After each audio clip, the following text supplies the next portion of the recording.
You're in the middle of a conversation. Maybe it's a dinner with friends, a high-stakes meeting at work, or just a quick catch-up in a hallway. Everything is fine. You're nodding, you're present, and then it happens. Your mind just stops.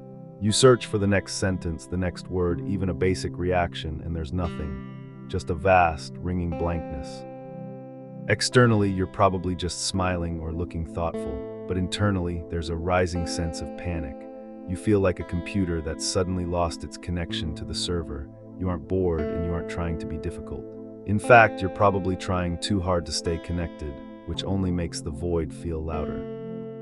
Most people call this social anxiety or blanking out, but biologically, what you're experiencing is actually a sophisticated defense mechanism. It's a very specific kind of internal shutdown, a biological freeze, where your brain, in an attempt to protect you, accidentally disconnects the very parts of itself you need to communicate.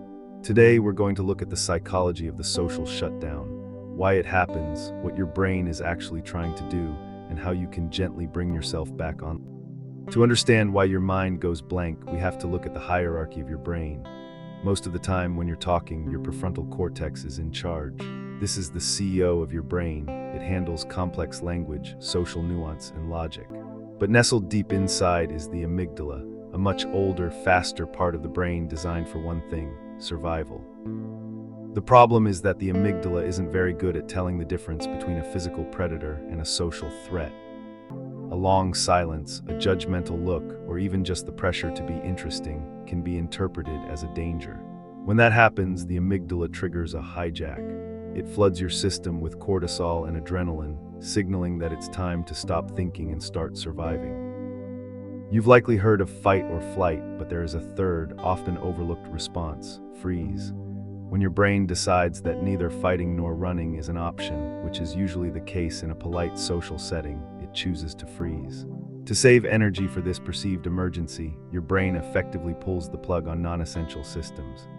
Unfortunately, your social software, that ability to find clever words or follow a story, is considered non-essential during a survival crisis. Your prefrontal cortex goes offline, and that's the moment you experience as the blank mind. Deep dive, the default mode network, and the social glitch. But there is another layer to this blankness. Recent neurological research points to something called the default mode network, DMN. This is the part of the brain that becomes active when you aren't focused on the outside world. It's where your daydreams and self-reflections live.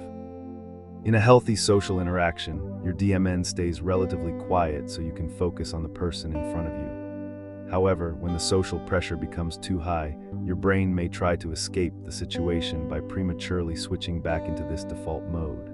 It's like your brain is trying to retreat into its own private room and lock the door. This creates a glitch. You are physically standing in a conversation, but your brain has essentially started daydreaming as a defensive measure. You aren't empty-headed, you're just trapped in a part of your brain that wasn't designed for live, external communication. Understanding this helps us realize that blanking isn't a sign of low intelligence. It's a sign of a brain that is trying to find a safe. If the amygdala is the engine of the shutdown, your own expectations are often the fuel. One of the biggest triggers for social blanking is what psychologists call hyperreflexivity. This is when you stop participating in the conversation and start observing yourself participating. You begin to monitor your own voice, your posture, and the quality of your thoughts. The moment you start trying to perform the role of a social person rather than just being one, you create a massive cognitive load. Your brain essentially crashes under the weight of its own self-criticism. We often feel like there is a right thing to say and a wrong thing to say. When you're looking for that one perfect response, you're putting your prefrontal cortex under immense pressure. Ironically, the more you hunt for the perfect word, the more the amygdala senses that pressure as a threat, leading it to pull the emergency. Let's look at how this manifests in real life. Imagine Sarah, who is in a job interview. She's asked a standard question, but suddenly the silence feels like a physical weight. Her mind goes white. Instead of digging for an answer, which would only increase her cortisol, Sarah uses a physical anchor.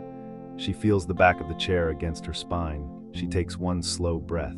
That small act of grounding signals to her amygdala that the predator isn't real. 3 seconds later, the CEO of her brain comes back online, and the words follow. Then there's David at a social gathering. He's talking to someone new and suddenly loses his train of thought.